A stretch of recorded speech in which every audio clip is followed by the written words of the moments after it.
Teman-teman, hari ini gue bakal share satu gadget yang cukup seru ya buat teman-teman yang suka mager nonton film ataupun nobar di rumah. Karena dengan gadget ini kita bisa dalam tanda kutip bikin bioskop sendiri di rumah dengan layar yang bisa jadi sangat besar ya, baik untuk nonton film, nobar bareng, atau keperluan lainnya. Gue Febian dari Kepoin Tekno, dan subscribe kalau kalian suka ngikutin perkembangan gadget dan teknologi kayak gini. Dan gadget yang bakal kita pakai di sini adalah S-GoDi Gimbal 5. Ini proyektor portable dengan OS Android. Ada beberapa hal yang menarik dari S-GoDi Gimbal 5 ini, tetapi sebelumnya gue jelasin dulu apa isi paket pembeliannya. Jadi S-GoDi Gimbal 5 ini harganya 800 ribuan, dan dengan harga ini kita dapat proyektor portable-nya, terus dapat juga berbagai aksesoris dan kelengkapannya ya. Ada buku panduan, ada kabel HDMI ya buat konekin ke laptop, PS atau yang lainnya. Terus dapat kabel power juga, dan dapat juga remote-nya. Nah, remote-nya ini dia butuh 2 baterai kecil ya, yang perlu kita siapin sendiri karena baterai remote-nya nggak disertakan di paket pembelian. Dan inilah proyektornya teman-teman. Desainnya simple, meskipun ukurannya nggak kecil ya, tetapi masih terbilang portable karena memang ringan, jadi nggak sampai sekilo beratnya. Materialnya ini full plastik ya. Build quality-nya cukup solid, ada banyak lubang ventilasi di sini yang cukup penting sebenarnya ya untuk sebuah proyektor.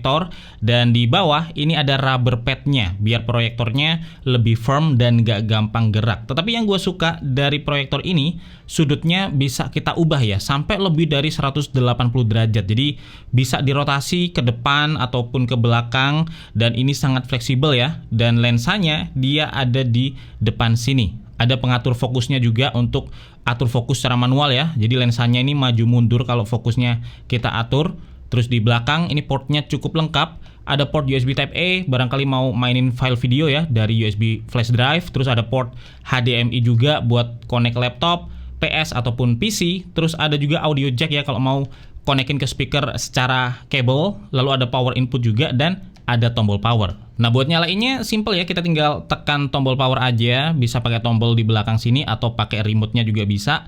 Besarnya tampilan layar ini bisa kita atur ya dengan maju atau mundurin proyektornya. Kita bisa taruh di jarak 1-4 meter dan atur fokus untuk ketajamannya. Nah, ukuran tampilannya ini bisa sampai besar banget teman-teman.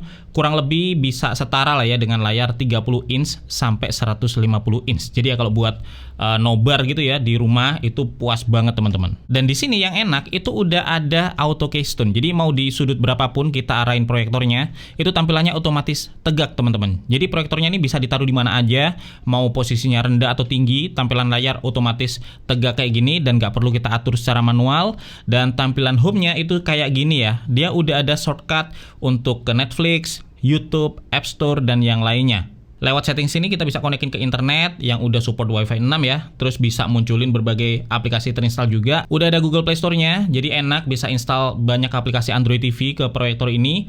Dan di sini kita bisa install YouTube, terus YouTube Kids, Netflix, video, View, dan yang lainnya. Performa Android di proyektor ini cukup kencang sebenarnya. Dibanding Smart TV Xiaomi gua ya di rumah, ini malah terasa lebih mulus. OS-nya pakai Android 11 dengan 1 GB RAM dan 8 GB storage yang cukup lah untuk aplikasi hiburan kayak gini. Yang terasa cukup berat cuman kalau pas buka Play Store dan install aplikasi. Tetapi setelah aplikasi terinstall, performanya saat buka aplikasi tersebut ya itu udah terbilang mulus. Nah, tampilannya bagus teman-teman, dia full warna, tampilannya tajam meskipun kita juga harus setting ya posisi proyektornya ini biar fokusnya merata, tajam dari kiri ke kanan, dan resolusi tampilannya ini setara dengan resolusi Full HD 1080p, tetapi udah bisa di-code media 4K juga. Jadi kalau teman-teman punya media atau video ya dengan resolusi 4K itu bisa dimainin di proyektor ini. Tingkat kecerahan proyektornya sampai 10.000 lumens yang tentu paling optimal ya kalau kondisi ruangannya gelap ya, kayak suasana-suasana di bioskop gitulah ya. Meskipun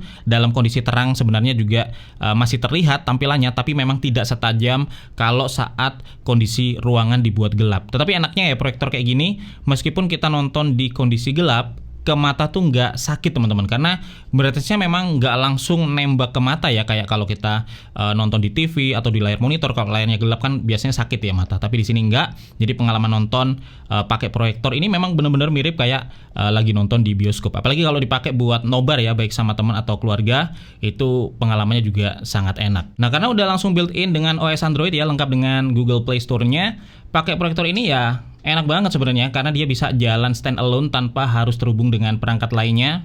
Kita bisa nonton YouTube maupun YouTube Kids, nonton Netflix dan sebagainya tanpa harus terhubung ke perangkat apapun. Tetapi untuk Netflix, memang di sini navigasinya yang gue rasain ya, itu nggak seseamless yang ada di Smart TV. Awalnya sempat bingung juga sih ya sama navigasinya ini, tetapi ternyata untuk di Netflix, di sini kita bisa pakai navigasi di mode mouse ini. Jadi kalau di remote ini ada tombol mode mouse ya.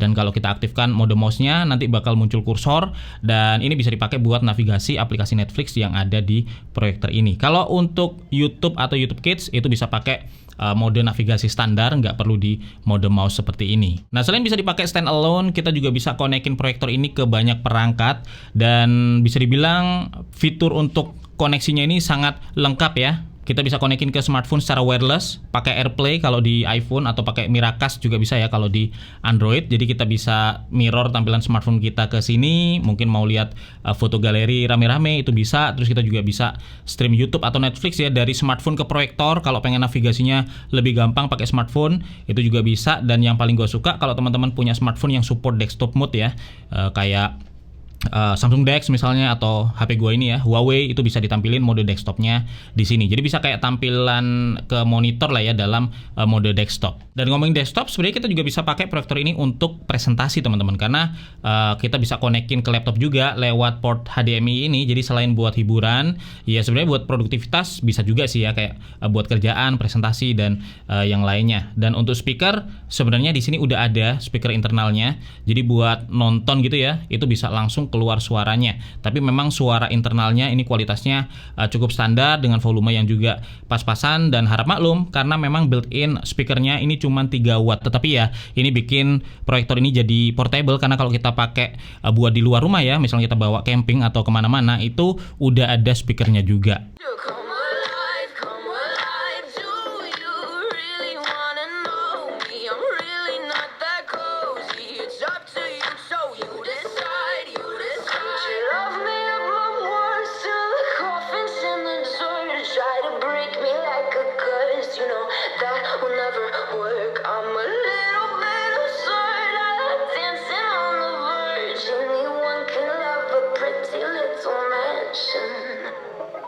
Could you love a haunted, haunted house?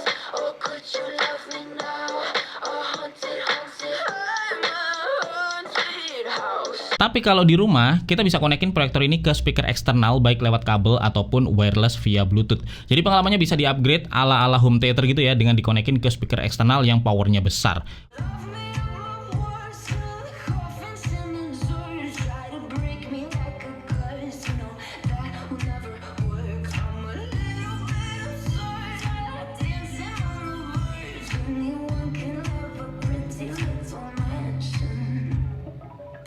You love a haunted, haunted house, or could you love me now?